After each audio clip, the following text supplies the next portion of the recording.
Year 25, the early church. Acts chapter 19, verse 11.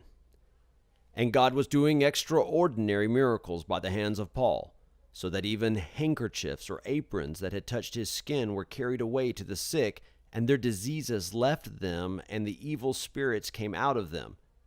Then some of the itinerant Jewish exorcists undertook to invoke the name of the Lord Jesus over those who had evil spirits, saying, I adjure you by the Jesus whom Paul proclaims.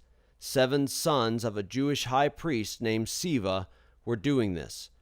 But the evil spirit answered them, Jesus I know, and Paul I recognize, but who are you?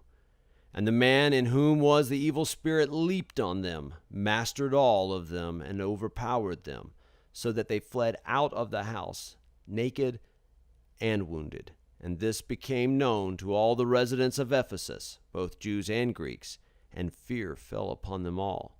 And the name of the Lord Jesus was extolled.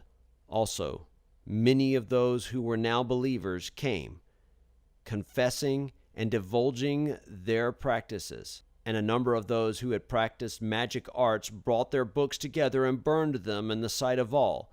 And they counted the value of them and found it came to 50,000 pieces of silver. So the word of the Lord continued to increase and prevail mightily. Now, after these events, Paul resolved in the Spirit to pass through Macedonia and Achaia and go to Jerusalem, saying, After I have been there, I must also see Rome. And having sent into Macedonia 2 of his helpers, Timothy and Erastus, he himself stayed in Asia for a while.